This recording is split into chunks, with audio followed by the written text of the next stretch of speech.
Today, we are conducting a psychological autopsy on a truly baffling case. We're talking about the murder of Alan Lilu. We're going to unravel this wild mystery of a super wealthy, high-powered French playboy who was found completely rigid, dead in the trunk of his own luxury car. It's one of those cases that totally stumped investigators from the jump, and as we'll see, the answer lies entirely in the dark corners of the human mind.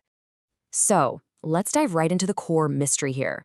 You really have to ask yourself, what actually drives a devoted surrogate daughter to murder the exact same man who lifted her out of total poverty? Our focus today is on the why. We're going to unpack the exact psychological triggers, the hidden pasts, and that slow, creeping tension that led to such a brutal and shocking betrayal. All right, let's drop straight into the timeline of 61-year-old Alan Lilu's final, fateful days. So Friday, February 5th, he arrives at a quiet little suburban house in Chartres looking for a relaxing weekend. By Saturday, a massive, fatal argument breaks out. On Sunday, his Audi Q7 is spotted driving away from the house. But here's the crazy part. It isn't until almost 3 whole weeks later, on February 26th, that his body is finally discovered in a completely different, incredibly sketchy city called Orléans. Section 1. The Surrogate Daughter. A bond forged in desperation. To really understand why this murder happened, we have to rewind the clock back to 2002. That's the year Alan met 37-year-old Alexandra Nicola. At the time, she was a young, struggling single mom. She had a really tragic past, too. An earlier child had tragically passed away, her romantic relationships had completely crumbled, and she had kind of spiraled into some self-destructive habits. She was basically scraping by on minimum wage jobs just to support her 2-year-old daughter. Well, that is until Alan stepped in, hired her as his secretary, and absolutely transformed her life. Now, on the surface, Alan's generosity was just off the charts. He bought her that house in Chartres, he paid for her car, he even funded their vacations. He loved playing the role of this doting surrogate father and grandfather. But behind closed doors, the reality was total, absolute financial dependence. He had complete control over her well-being. And as you can imagine, this massive power imbalance created this quiet, deep-seated resentment that was just festering underneath that picture-perfect suburban lifestyle. Section 2, Power and Resentment, the high-stakes circus business. To really grasp the tension inside that house, you gotta picture Alan's day-to-day professional life. He was a ruthless producer in the cutthroat circus industry. In fact, his company was on track to bring in $5 million that year alone. He was constantly traveling, constantly battling these fierce business rivals, and openly engaging in extramarital affairs and seeing sex workers. So when he came to Alexandra's house in Chartres, that was his escape. It was his sanctuary where he felt totally in charge of everything. When the murder happened, the police had this overwhelming list of potential suspects, but they had to use a strict process of elimination. His estranged wife, Elizabeth? Sure, she had a huge motive given his blatant cheating, but she was 400 miles away. His fiercest business rival, Michelle de la Roa, who was literally actively stealing Alan's clients, had an airtight alibi at a ski resort.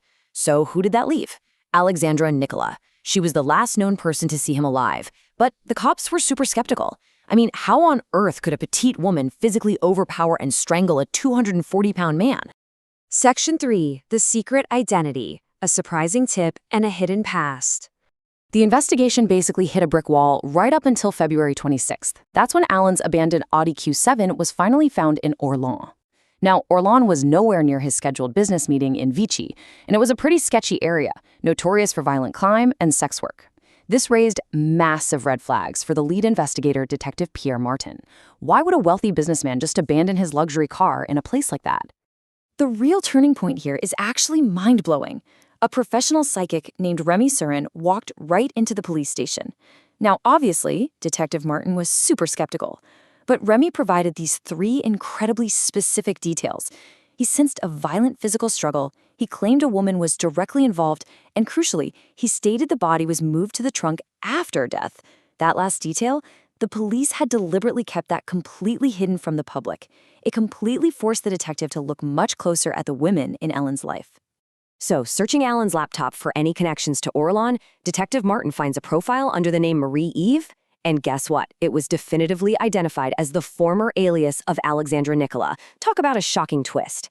Alexandra used to be a sex worker. It was a past she was fiercely defensive of, deeply ashamed of, and it was a dark secret that Alan intimately knew about and effectively held right over her head. Section 4. The Fatal Argument. The breaking point in Chartres. Armed with that massive secret, let's picture the scene back in Chartres on that Saturday afternoon. You can just feel the resentment in the air. Alan and Alexandra get into this bitter argument about her troubled past.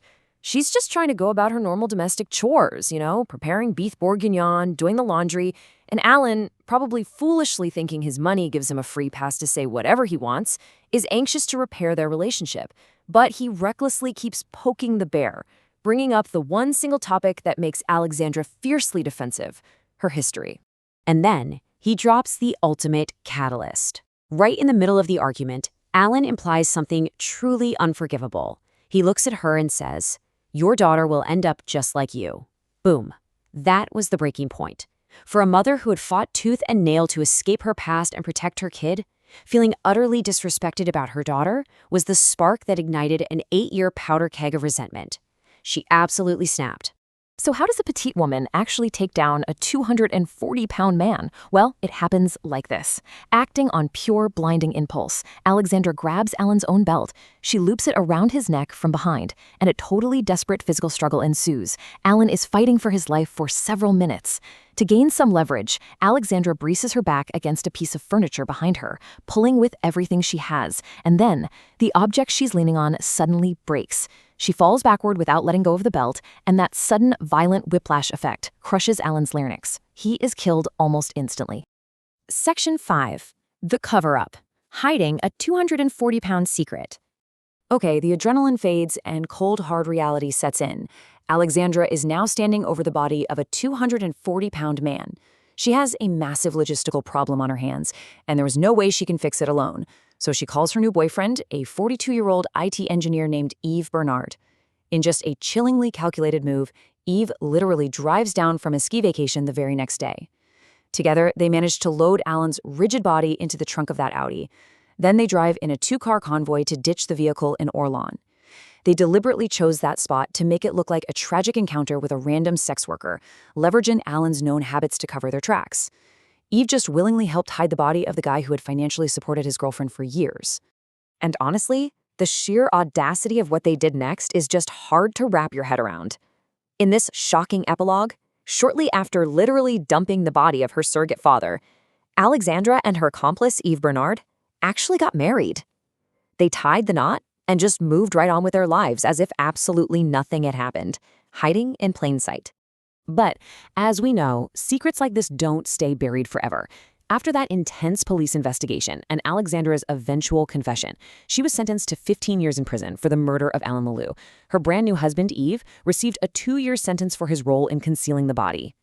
Which leaves us with this final, lingering thought to close out today's explainer. When you look at the total financial control, the secret shame of her past, and that incredibly fateful insult about her daughter, was this simply a split-second crime of passion, or was it the inevitable, catastrophic explosion of an 8-year power imbalance?